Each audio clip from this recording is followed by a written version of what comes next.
This is Jose Merino, Editor-in-Chief of the Neurology family of journals. The Neurology podcast provides practical information to neurologists and other clinicians to help them provide better care for their patients. Thanks for listening and have a great week.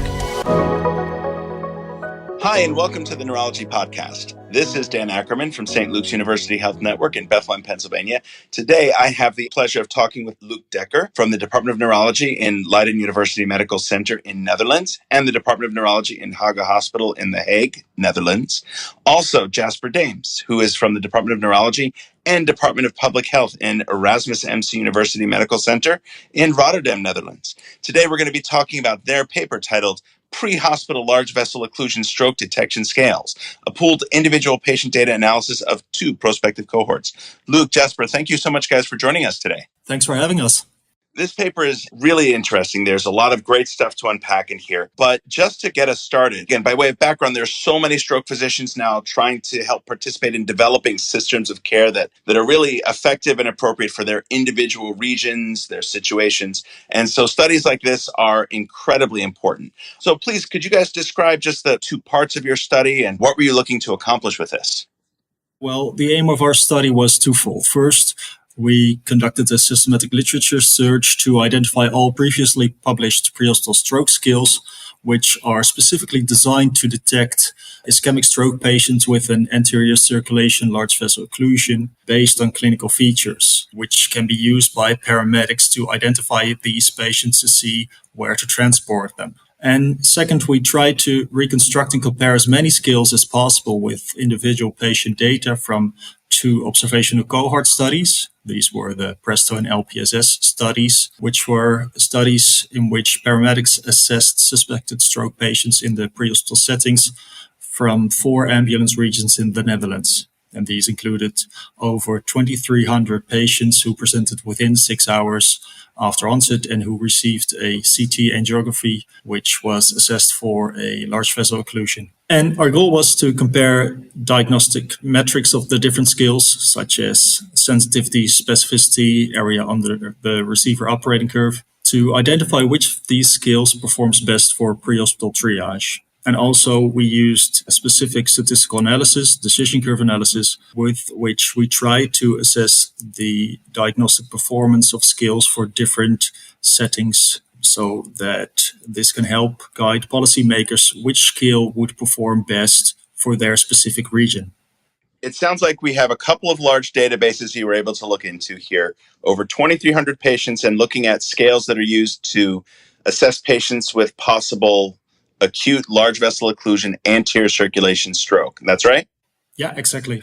And just so everyone understands a bit of the scope of this, in your study, you identified 63 different scales that could be used, 14 of which could be reconstructed from paramedic level data, as opposed to looking at arrival information at the ER. Is that right? That's exactly true, Dan. So we use the scales mostly based on clinical features.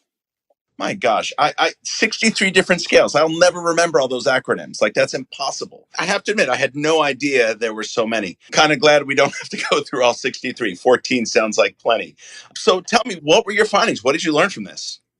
So first, with our systematic literature search, we found 63 different large vessel occlusion scales. And we found this large number quite striking. So many scales have been developed already over the past few years. Of these 63 scales, we were able to reconstruct 14 with the available data from the PRESTO and LPSS study. And among these 14 scales, a few scales stood out in terms of diagnostic performance. First, the Rapid Arterial Occlusion Evaluation, or RACE scale in short, had the highest overall diagnostic accuracy with an area under the receiver operating curve of 0.81. And the LAMS, GFAST, and modified GFAST also had high area under the curves. The EMSA scale had the highest sensitivity, but this came with the trade-off of lower specificity. And in contrast, the CPSS plus GAZE scale was most specific, but had a poor sensitivity. So different scales may be preferable depending on whether a region prioritizes minimizing false positives or false negatives. And that nuance is important for prehospital triage strategies. Based on your data, is there one particular scale that definitively won out, or is there still some debate here as to which one we should be using? Well, overall, the RACE scale emerged as the most balanced and generally best performing scale. And also in the decision curve analysis, we found that the race performed best across the most realistic harm-benefit trade-off scenarios, depending if you favor a high sensitivity or specificity.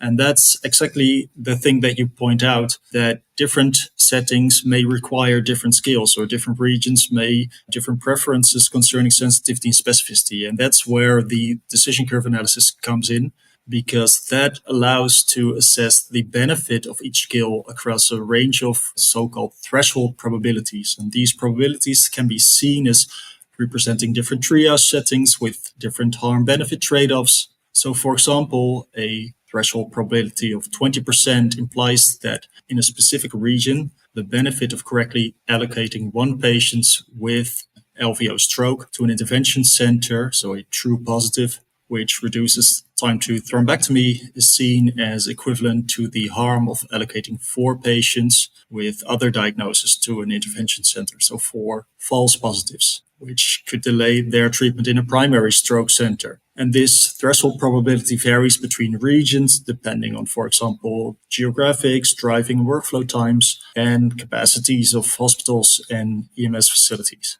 So it sounds like we still have to juggle a bit between sensitivity and specificity, which is not unsurprising, of course, but it sounds like there are some other factors that will help us understand regionally whether we are more interested in preventing false positives, preventing false negatives. And I'd imagine that also has to do with the density of stroke centers, average transport times, the speed and quality of treatment at your primary stroke centers, and the like. One of the big things in stroke is generalizability, right? We know that stroke is a challenge all over the world, which means it's a wonderful opportunity for us to collaborate all over, but also we need to understand how to apply results in our local areas. So it would really be helpful if we understood a little more about the organization of stroke care in the regions where these 2 large studies were conducted. So tell me, are hospitals in those areas, are they independent? Are they organized in larger health networks? Are they government run? How is care really organized there? And did it seem to matter, or do you think it mattered in your results?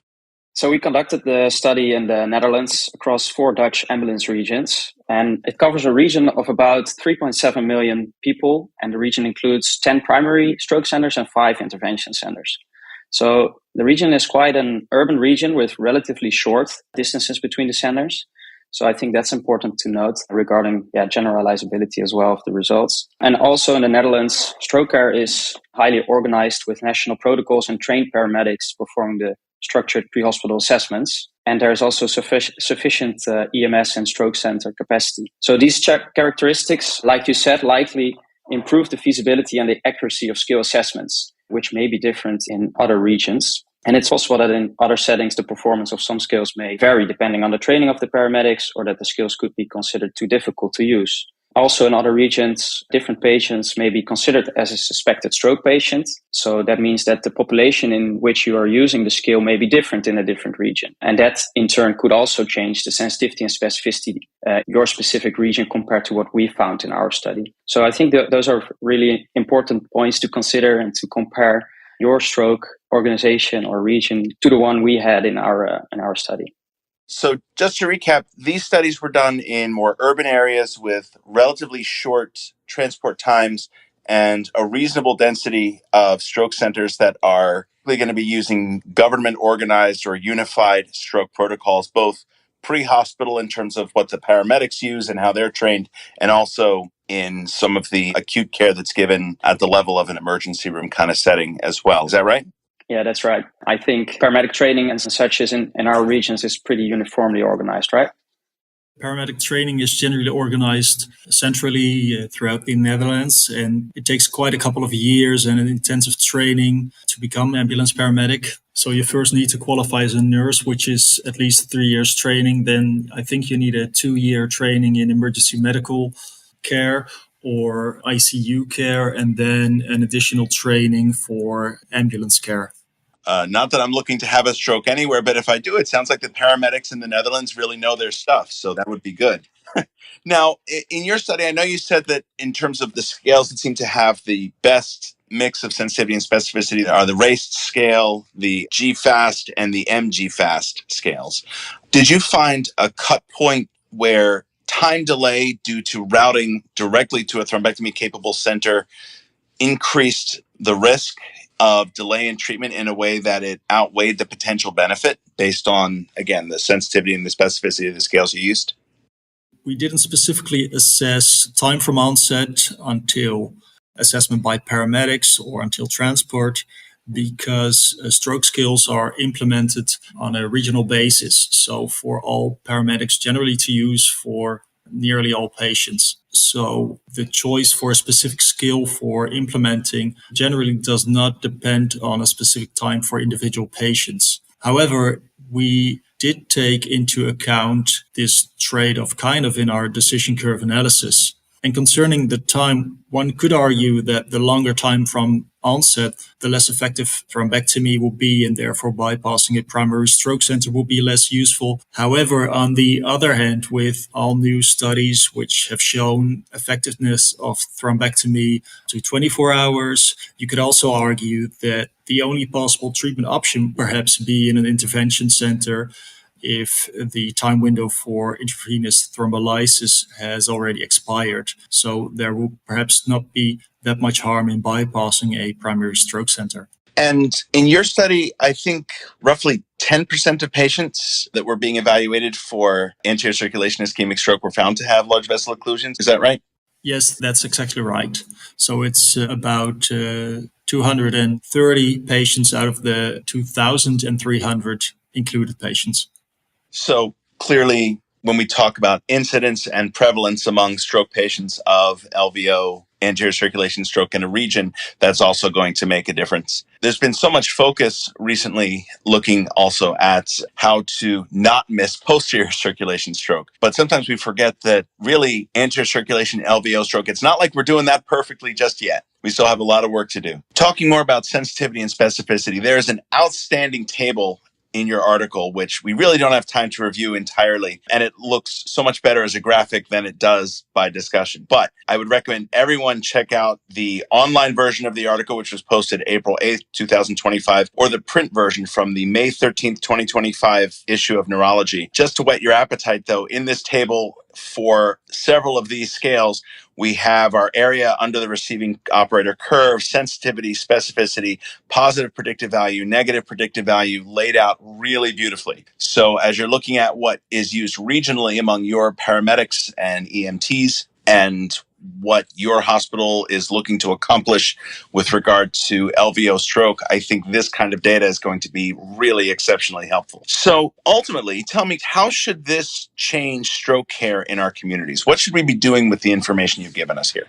We think that our findings for the context-sensitive implementation of prehospital stroke skills, and there seems to be no one-size-fits-all solution. So we found that the RAISE scale performed best for most triage settings and over the widest range of threshold probabilities, as shown with the decision curve analysis. However, regions with short distances to intervention centers and high EMS capacity may benefit from more sensitive tools like the EMSA scale, or even the so-called mothership strategy, where all patients are allocated to an intervention center directly. On the other hand, regions where bypassing would significantly delay intravenous thrombolysis, or in regions with less EMS capacity or fewer intervention centers, more specific tools may be preferred, or even transporting all patients to the nearest center, the so-called drip and ship strategy. Ultimately, we hope that this work helps policymakers and clinicians choose the right tool for the right setting and improves triage efficiency. For this, they can determine what so-called threshold probability they think would work best for their region and select the best performing skill fitting their context. Also, I think one more important takeaway from a research and efficiency perspective is that most of these skills were remarkably similar, both in terms of the clinical features they included or combinations of clinical features and their diagnostic performance. And as you said, with 63 skills being published, we believe that creating more skills may no longer be the best use of time and resources. And instead, future efforts would better be spent on integrating these skills with perhaps novel prehospital triage technologies such as EEG, transcranial Doppler, which are currently being explored and could truly move the field forward. That is an outstanding point, and I completely agree. These kinds of pre-hospital scales are super important, but recognizing that reorganizing the information and how we interpret it may not be an ongoing viable strategy here, given the number of scales we have in place, integrating additional data, looking at how regional variations are going to play into this, and ultimately organizing the best system of care around what we want to do to serve our communities really makes the most sense. I love that this paper really provides us tools that can be applied in so many different settings and to help answer questions a lot of people have been asking, particularly as the landscape of who may qualify for thrombolytics and what type of intra-arterial interventions are available continues to evolve. This is clearly going to be an ongoing discussion. Thank you so much for joining me today. Yeah, thank you, Dan, for having us, and it was a pleasure talking to you and going over our results. Yeah, it was a pleasure, Dan. Absolutely our privilege. We really look forward to having you back to talk more about this stuff. Again, we would really recommend everyone check out the original article, Prehospital Large Vessel Occlusion Stroke Detection Scales, a pooled individual patient data analysis of 2 prospective cohorts. This was published in the May 13th, 2025 issue of Neurology and is also available online. This is Stacey Clardy, your podcast editor. If you've enjoyed the podcast, please take a few moments to subscribe, rate, and review the Neurology Podcast through Apple Podcasts, Google Podcasts, Spotify, or wherever you listen. And remember, you can always head to neurology.org/podcast for our full list of past episodes. Or you can also search by keyword in your podcast app for any neurology-specific topics you want to learn about.